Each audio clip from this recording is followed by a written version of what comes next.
So today we are going to be talking about 5 steps for getting results. I know this should be scary to you that it's number 5. Normally I aim for 3. Right, I aim for 3. Today I have 5 things. 5 points. Should be scary, but hopefully it won't be.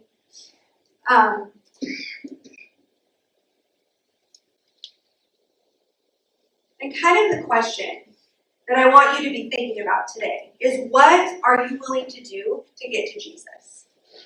What are you willing to do to get to Jesus? This last month, I have been feeling, sometimes the seasons change because of how things are in the weather. Winter's coming because there gets a little bit of a crispness, or, it begins to smell like snow, or fall's coming because it starts getting crisp and cold in the mornings, and you kind of start seeing the dew. Spring is coming when you begin to smell warmth in the air, even though you got 3 feet of snow, you still smell the warmth, and you're like, spring is coming. And so God gives us these little clues of changes of seasons, and we have seasons in our lives, and I believe that He also gives us clues in our seasons that seasons are changing. Whether we're living in winter and we're like, oh man, that was warm air. It's coming. Oh, maybe that's just me.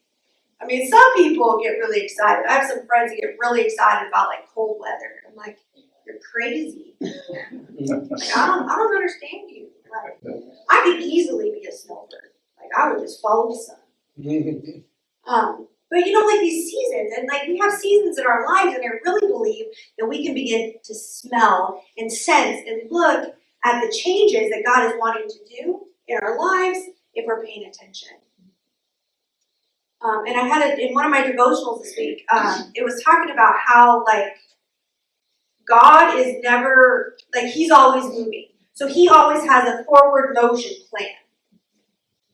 Sometimes we might be in these seasons where it's long droughtness, and where nothing changes, everything's the same. But God's plan is that His idea and His concept is still that there's forward motion. There's something that's always changing. He is not stagnant. He is not content to be right here. He loves to be with you right here, but He's also really excited where you're going to be. And so God is always forward motion, forward thinking, because He's eternity. He's already there. So He's rejoicing with you there into the future, rejoicing in the future of where you will be from the future point. It's just, God is awesome. But it's just so exciting that He is not content to leave us where we are. And He has got bigger plans in the forward motion. And so sometimes when we get in these seasons where it seems like winter takes forever to get to spring, it's just on and on and on, and it's not the champion. But these seasons, okay, we get in these seasons and we're thinking that nothing is changing. We're looking at what we have right now. We're not seeing what God is doing, and often it gets discouraged. Depression increases in the winter because the sun, and people just get discouraged because it's all the same and it's all cold, and you're not, and it's hard. It's hard, right? So we get in these seasons in our life where it's just it's hard because nothing's changing, and all we see is 3 feet of snow, and the fact that we have 50 million layers on just to stay warm. Okay, 50 million, maybe that's a little extreme, or maybe that's just my wardrobe. But really, it just gets so discouraging because we're just staring at snow, but God's already rejoicing in spring. So He already sees, He's already living in the spring, smelling the roses, while we're still, He's with us in the winter, but He's also in the spring. But we just see the winter. We just see the winter. And so sometimes it gets really discouraging because you're like, God, you promised. Your word says, and you begin to name all of the things that Jesus has said, and your promises, and you're beginning to claim your promises. And sometimes it gets discouraging when we're in the midst of winter. Because I'm just ready to plant a garden. I'm ready to harvest some stuff. Why have we been here for so long? But there's a process for everything. So Don't get discouraged. I guess all of that. We don't get discouraged because your season changes. Wherever you are right now and whatever you are experiencing right now is not your forever. It's your right now. It's your until. And that phrase has gotten me through a lot of things. A few jobs that I've not been happy with, or like it's not been like my ideal. Like it pays the bills. But everybody has those, right? We got all those experiences. I'm preaching to the choir. But it's like, it's not my forever, it's my until. And so looking at that, like, my until, I'm in this right now, but this isn't my forever. And that, holding that mindset helps us continue and move forward in those like forward thoughts that God, knowing that God is in spring. I might be in winter, but winter is not my forever. Winter is my until. And so, that's encouraging. So today we're talking about 5 steps for getting results while you're in your winter looking for spring and summer. But the question we got to think about though is what we are willing to do to get to Jesus. What are we willing to do? What am I willing to do to get to Jesus? And so these seasons shift and you begin to smell them if you notice. Like if you're like, sometimes they're very slight. But you begin to notice them in the spiritual realm just as we do in the physical realm. Like we know spring is coming when we see the bird fly by, like, oh. I know some birds stick around, but the ones we wait for. So in my life, like I've been feeling a lot lately, like this year. 2020 went to pot, but it's like been like transformational for me. And you begin to smell like, oh, something's changing. I don't know what's changing, but like something's different. This doesn't feel the same. And because you begin to sense what God is doing, and those processes, like what are you willing to do to get to Jesus? What are you willing to do? And so a lot of times, like we're praying and we're getting in the Word because, like, when you get in the Word, like you're hearing God's voice and He's speaking to you, and you're like it's reflected back into you, and you're getting like God's love, and like you're praying and you're like interacting and you're having those conversations, and sometimes, sometimes even with that, like God still speaks to us, but sometimes it's not like. Sometimes you need to do more. Sometimes we need to take steps of faith, or we need to sometimes fast. Sometimes we need to do some fasting to like help break through, to align our hearts and our minds just with what God is doing. And so, like I have been sensing this shifting in my life, and I don't know what it looks like. I have no idea. I just sense shifting. And so God began to ask me to begin fasting. And definitely, like this year has been a different year, but I love food. I know we talk about this. I know that you know this. This isn't a surprise to you. That I love food. I love the textures and I love the flavors. And so sometimes I had to, so God asked me, like, are you willing not to eat, to align yourself, to hear the season change? Are you willing? Y'all, chocolate cake is good. And it's hard, but I'm like, it hurts. It hurts, that beating of the flesh of like saying no, thank you to myself, so that I can have the better. Because, we can live in winter and we can live in these seasons and we can be here. But when we get a sense of changing, sometimes we have to do something. Sometimes we need to step out and walk in there. Like you can have faith, but sometimes your faith needs, you got a little bit of emotion or like showing that like your part. Because in a relationship, like you want it to be two-way. No one wants to continue to call someone and them never reciprocate, them never be the one to call you. Like eventually you stop, and so like in our relationship, and thankfully God's not that way to us, but like in relationships, sometimes we have to be willing to do things that are going to align us with where they need to go, where we need to go.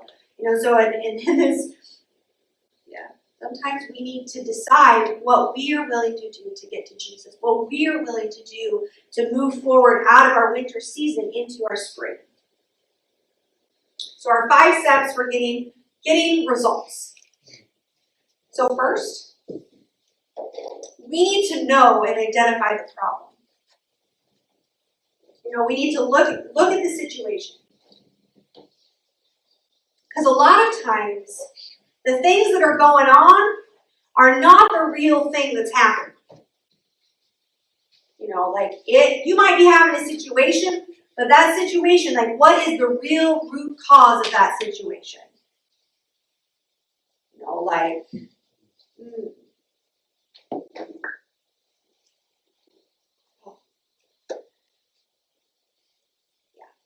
So we need to begin looking at our situations and find out what is the root cause. What is actually going on.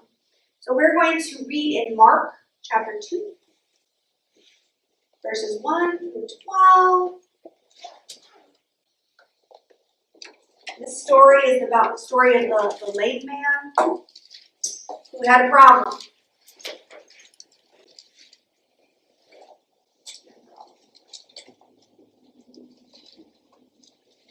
Mark chapter 2, verses 1 through 12. And again he entered Capernaum after some days, and it was heard that he was in the house. Immediately many gathered together, so that there was no longer room to receive them, not even near the door. And he preached the word to them. Then they came to him, bringing a paralytic who was carried by 4 men. And when they could not come near him because of the crowd, they uncovered the roof where he was. So when they had broken through, they let down the bed on which the paralytic was lying. And Jesus saw their faith. He said to the paralytic, "Son, your sins are forgiven you."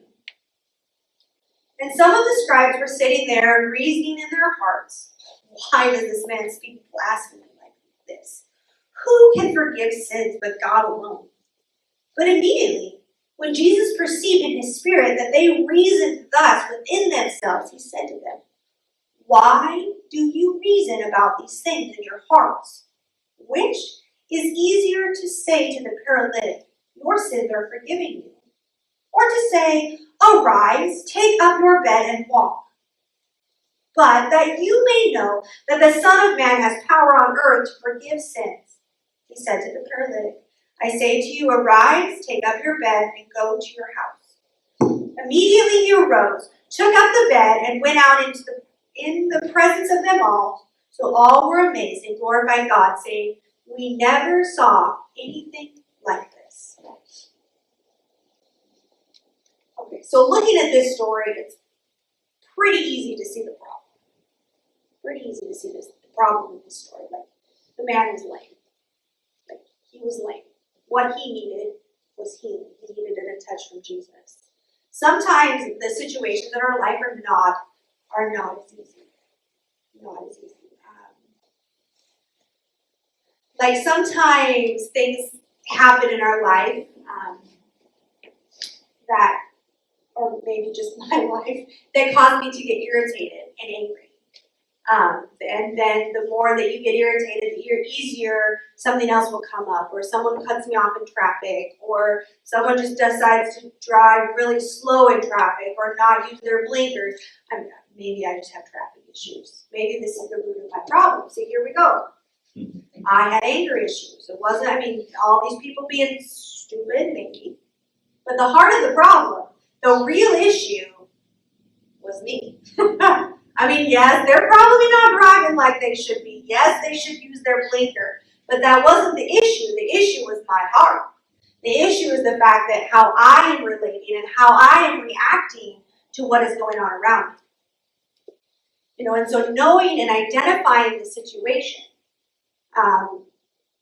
Sometimes we are, there's so many. there's so many that this works for.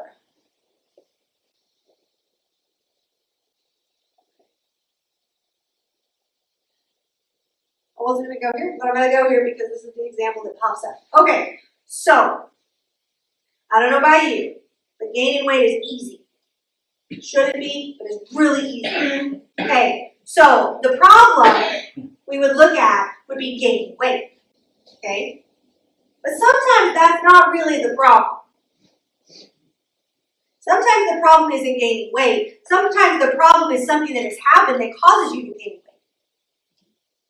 Because sometimes situations in our life, our body reacts in response to things that are going on. So, usually, when you have a, notice weight gain, something has occurred in your life. So there will be like a traumatic experience, there will be a stress changer, there will be life changes. There is a point in your life that has caused your body to react in this manner.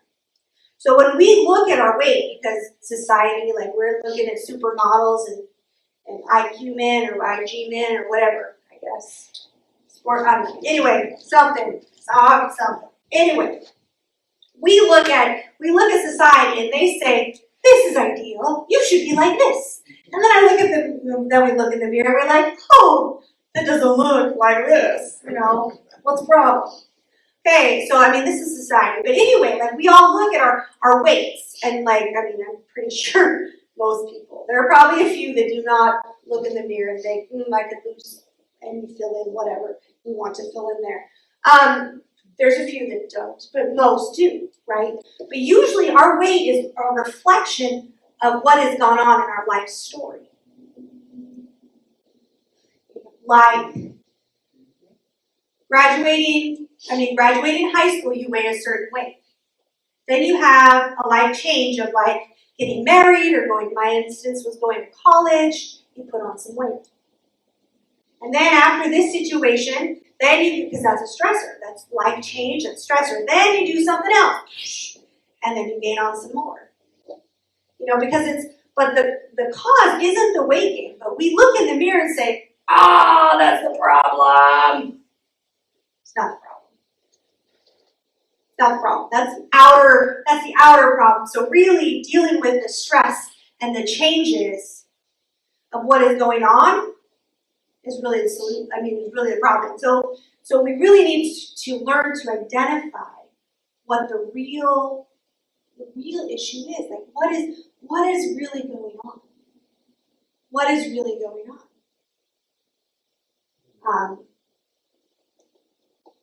At the beginning of this year, when I began my fasting practice, trying to develop fasting more in my life, a lifestyle of fasting, I didn't realize there was wrong times to fast. You can wrong times to do prolonged fasting, just because of how awesome bodies are and how God created things. There are times when you shouldn't prolong fast. And I happened to hit the wrong time 3 months in a row. And I was so out of balance that I was cranky, I was irritable, I didn't even want to be around myself. I couldn't go be around other people because it was just irritated. I irritated everywhere. And I'm looking at myself thinking, what in the world is wrong with you?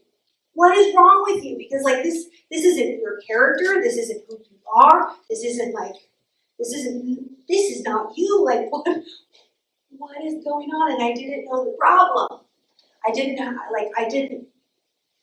know. So I'm looking at it, trying to pray for patience, and I'm trying to pray for peace, and I'm trying to pray for joy, and I'm trying to pray for, all of these attributes that I had that I don't currently have. And then God dropped a YouTube video in my life and said, honey, here's your problem.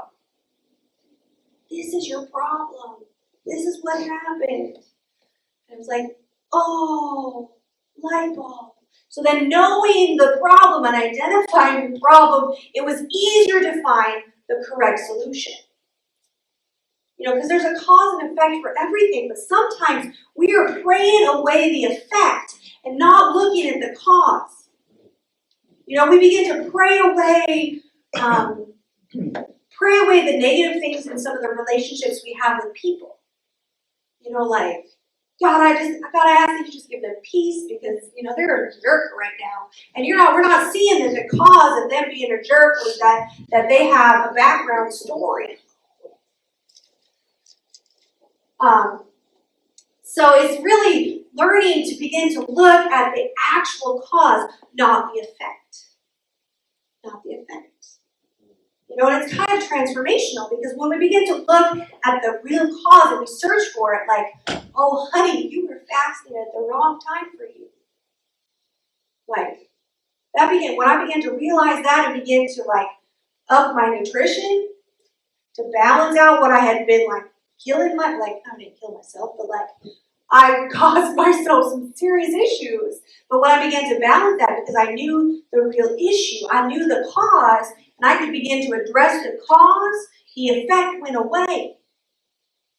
But when I was just trying to look at the effect of my anger and my irritation and like all of these things, when I'm like attacking the effect, the cause is still there, the root is still there, and it's still growing and it's still happy. And had I not known the real cause, what happened, what I really did, I would have continued my pattern, which would have continued to get worse. And I would have continued to be after the effect. You know, when I really should have been after the cause. And within like 4 to 6 weeks, it had been fixed. Because I attacked, because Jesus showed me the cause. So we need to know the situation, like what is really going on in our life. What is the real issue? I mean, here it's really easy to see that it's lame. That's the issue. Sometimes it's not so easy to see the situations in our life. Sometimes it's not so easy to see the situations in other people's lives. And then that's where grace comes in, and that's a different message for a different day. But we need to know and identify our problem. The real problem, the cause.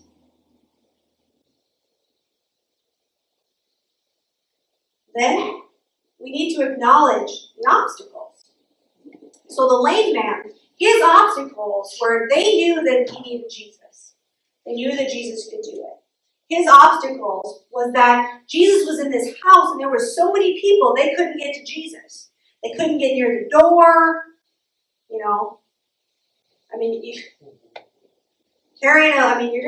people are wanting in at Jesus, you're not getting in there. It's like trying to get to candy in a parade. Like if there's a bunch of people, you're not getting any candy. It's not happening. This is where it was for them. Like they couldn't get in there, but that didn't stop them. They knew their obstacle. All of these people. All of these people around them were their obstacles. And we get obstacles in our life. When we have situations, there will always be something that is going to try and discourage you from getting to Jesus. But what are you willing to do to get to Jesus? What are you willing to do to get to Jesus? So these guys are like, we got a man on a stretcher. There's 4 of us. Jesus is in the middle of that. How do we get there? They're looking at the house. They're like, all right, no one's on the roof. The roof is closer to Jesus. Let's climb up there and see what we can do. So they're on top of the roof, and they're like, okay, now we got a roof. Got a roof. How do we get there? They dig a hole. So I think this version, says that they uncovered it. They uncovered it. I think Matthew said that they dug a hole. I think Luke says they removed tiles. However it happened, whatever their roof looks like, they tore apart the roof of where Jesus was. So they saw an obstacle, all these crowd of people. Then they're like, roof. Now they still have an obstacle because now the roof is solid, so they got to put a skylight in to get to Jesus. So then they're digging in and they added a skylight into this house. Like, okay, well, we can't just throw it down there. Like, good luck, buddy. You can't throw it. So they're like, all right, well, now we got it out of, at least we're closer to Jesus. We can see his hair now. Now they dug the roof, got the hole out, rope. All right. So they have roof, rope. So they tore off the roof. Now they see Jesus. Now they lower him on the rope. Like, we can't come with you, but there you go. They threw him down the hole on rope. Yes, throw is not a good word. But they let him down in front of Jesus. There was obstacles, and they acknowledged them. They acknowledged them. Because they didn't lose sight of the real issue. They didn't lose sight of what it was that they were after. They were after the healing of their buddy.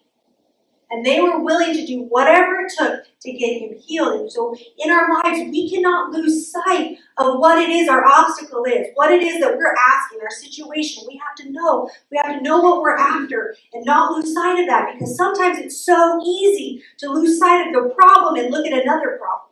Because in this situation, their real issue was the lame man. But a crowd of people and a roof where they had to dig, I mean, like, that's now an issue. So sometimes obstacles become the issues that we forget about the real issue. The real issue was the lame man. So we have to keep focused. So we have to know what it is we're seeking, what is the real issue. We have to look at our obstacles and be persistent. They had to be persistent in finding a solution. Because they just tried to carry him up there. That was their first solution. Like, how easy is that? Here we go. Let's just take him to Jesus. Now they can't get through the crowd. They had to be persistent in finding a solution. And sometimes it's really hard in our lives. Sometimes, because our situation isn't as clear as it is here, because they wrote it down for us and we didn't have to live it. But it's not as easy. It's not as easy because we're not looking at, one, Jesus was physically with them. He's with us, but he was physically with them. Their eyes was on the prize, sometimes we don't get that ability, and so it's really easy to lose focus and lose track in the midst of the trials and the tribulations of our life, the struggles, the things that we're going through. Whether that's our finances, or our health. We begin to lose sight of some of those things because of other things that are going on.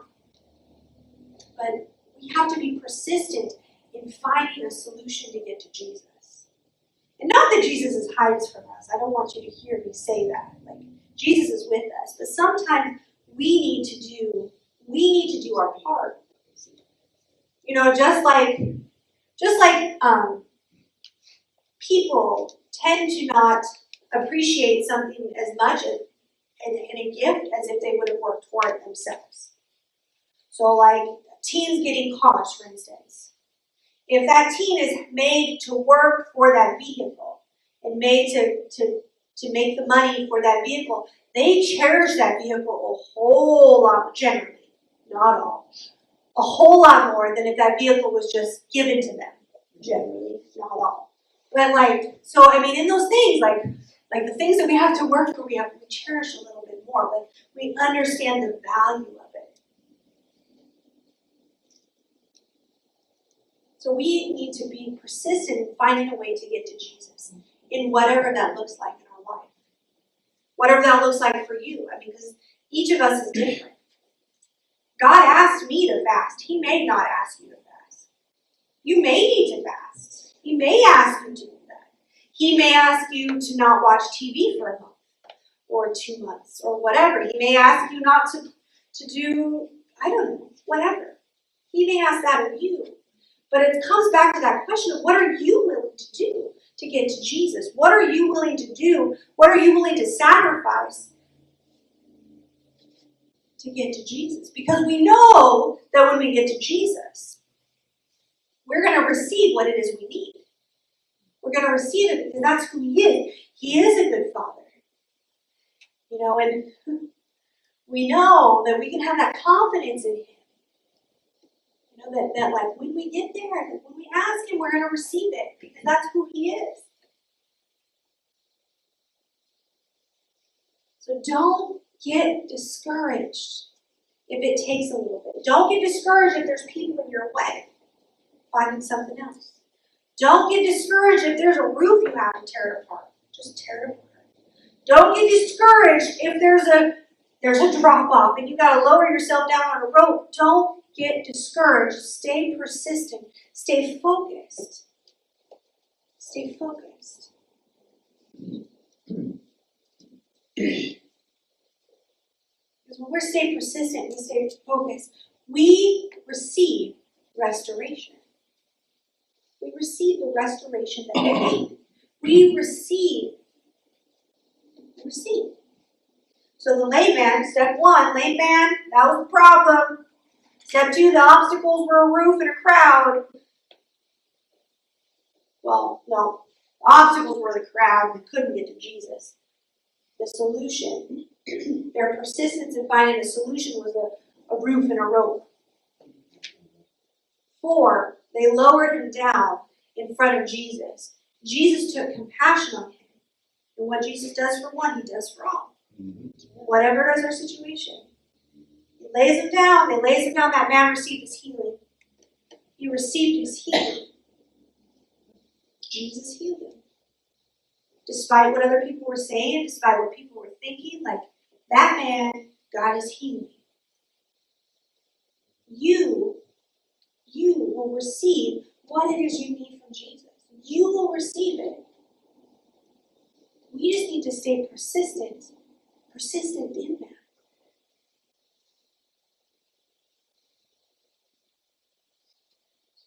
You know what and sometimes we look at people around us and we're like, they're so holy. They're so holy.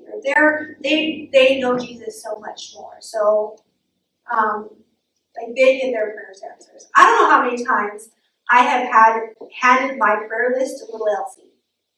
Because I know that Jesus listens to her. I mean, not that Jesus doesn't listen to me. Not that Jesus doesn't listen to me, but I know that Jesus hears her.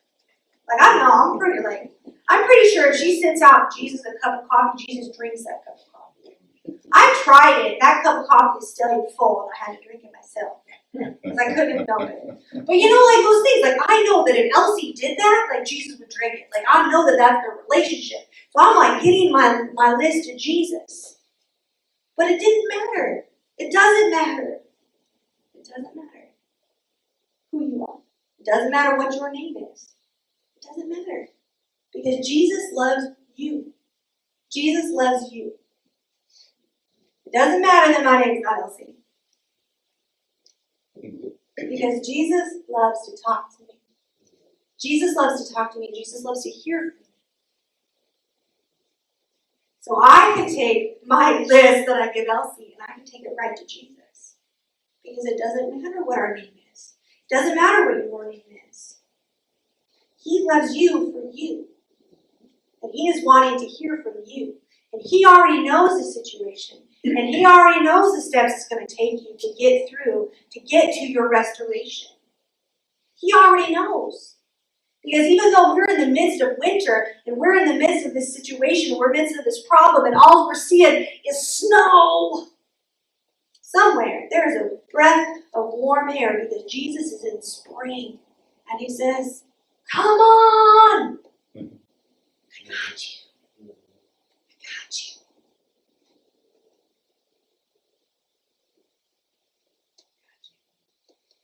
He knows. He knows and he has it.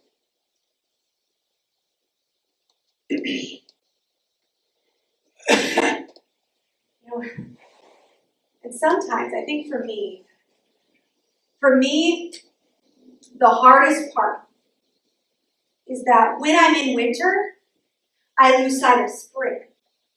So when I lose sight of spring, I just talk about winter. I talk about what's going on right now. I forget that spring is coming because it's so easy. It's so easy when you see the snow. You're feeling the cold. Like all your senses are inactive. All your physical senses, because you're still experiencing these things, whether it's pain or whatever. Like you were experiencing it. And it's so hard. You lose sight of what is going on. And I know that this is my biggest adversary, is my own mouth. You know, we talk about the devil being like the enemy of our soul, like being our like strong force. We got to fight against him. We got to fight the principalities. We got to destroy the enemy. And you know what? Most of the time, it's my own mouth. Like, yes, The enemy comes up. The enemy comes up to try to steal, kill, and destroy. He tries to distract us. He tries to send things in to get us, like whatever. He does try. He tries. When I'm getting irritated in traffic, when I'm not doing a good job of self-control, the worse the traffic is because I'm already riled up. It's really easy to send guys like, drive in front of her. Whoop, you drive real slow. Really easy because I'm already riled up. That's not my issue with my mouth. Because then I begin to speak things out. Oh, these drivers. What are they doing? Who gave you your driver's license? Go back. Like out my mouth. The more out my mouth it comes, the more it flows in. Because it's really easy. And I really need to know. I gotta know my role. I gotta know my role. My role as a child of God. My role as a daughter of the King. But I gotta know my role and shut my mouth. You need to know your role and shut your mouth.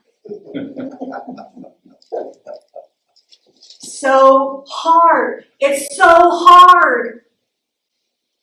But it's good because when we get this under control, when we get this shut, because we know our problems, and we're focused on the real problems, the real issues, not everything else that comes up, because there's a lot that comes up. When we know our real issue and we're focused on that and focused on Jesus, like you gotta have both. But you gotta focus on Jesus. If you stay focused on your problem, that's all you're gonna see. And if that's all that you're gonna see, it's really hard to shut your mouth. So it's kind of like you gotta look up and know in the back of your mind what it really is that you're needing from Jesus. In the situation that you're in. You gotta know what you're needing from Jesus. And you gotta see, your obstacles are gonna come. They're gonna come, and you gotta know what they are. But we can't be so distracted by the mountains in our face that we cannot see through that mountain to see that Jesus is already in spring. He's already there. He's already there. So we need to know our obstacles, but we gotta stay persistent. We gotta stay persistent that He who promised is faithful. He who promised is faithful, and He's going to bring it to completion. It doesn't matter what it looks like. It doesn't matter. Because whatever it is right now is what we're experiencing right now, but that's not where we are. We're still with Jesus in the future. We're still with Jesus. We're living right here, but that's where we're headed. Because we're headed with Jesus. So it doesn't matter what we're experiencing. We got to know our problem. We got to, we have obstacles a mile long, but we got to stay persistent. They couldn't get the front door. They had a roof and a rope. They made it happen. They got to Jesus. When they got to Jesus, that man was restored. That man was restored. So when we're working through these things and we're beginning to notice the shifts and the seasons, like He's not going to leave us alone. He doesn't leave you alone in your winter. He doesn't leave you alone. Yeah, He's in spring cheering you on, but He's also with you in winter, giving you the help and the support you need to move through, because He wants you to be a conqueror. He wants you to receive those blessings that you're praying for. He wants you to receive the fulfillment. He's not up there laughing at you for being here. It's like, come on, we can do it. Come on, you got this. You got this. You got this. Let's go. Restoration. The lame man received his healing. You will receive what it is you need. Keep your chin up, keep your eyes up, keep your mouth shut. Unless it's praise. Blessings, praise, and worship will get you there faster. So if you can open your mouth and let that out, please do. If you open your mouth and that's not what's coming out, please close it. Well, the last step was my favorite. Was resolution. So there was a problem. We identified the situation. We knew what it was. There's obstacles. We saw the obstacles. We saw the solutions. We saw the restoration. The resolution is my favorite. And probably the most important part.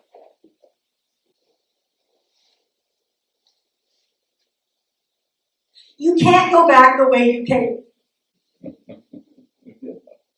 Once we get our healing and once Jesus, you cannot look back. You cannot go back.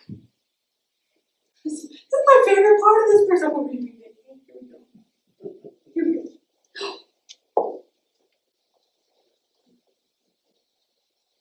No, it wasn't this version. Hang on. Just a minute. It's too good not to read.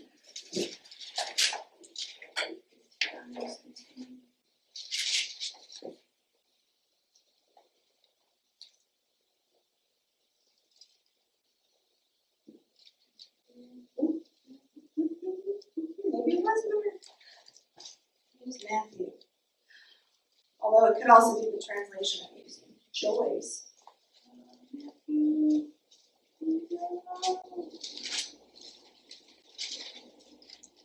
Oh man. Might have been the translation. I'm just going to paraphrase. This is the Amplified version. It was in there. It was in one translation. It made me so excited. It could be in Matthew. I didn't write down the Matthew reference. But it talked about when Jesus said, get up, take your bed, go home, you're healed. Like he's healed, he rejoices, he glorifies God, and he goes out the front door. That spoke to me.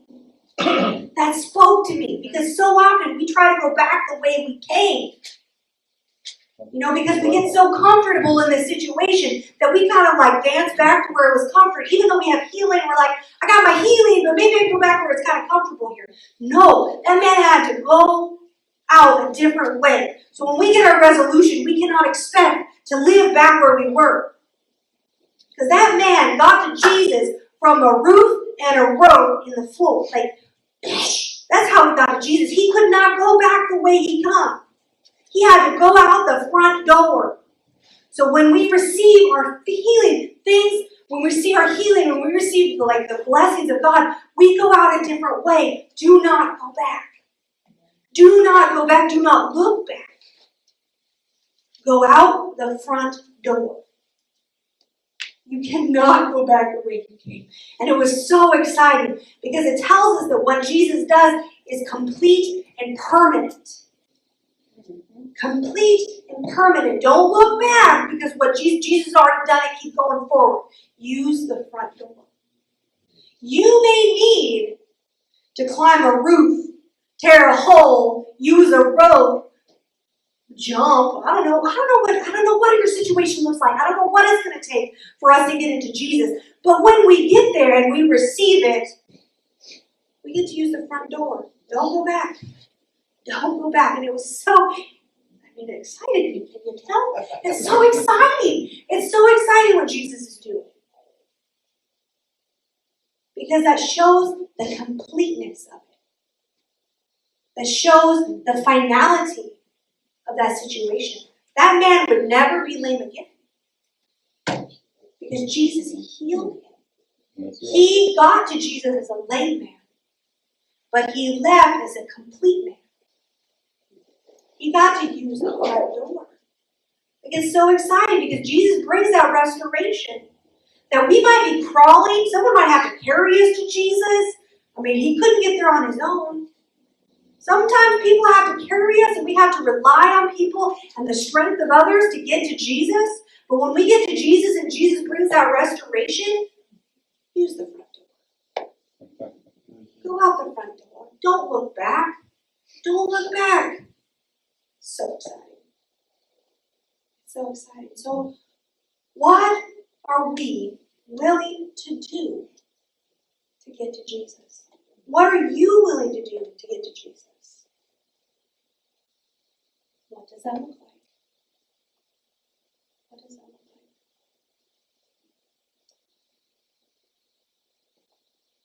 I do want to play a song because I was kind of hearing it earlier today and I heard it last week. So I'm going to have to go ahead and play it. So hang with me, and I feel that it fits.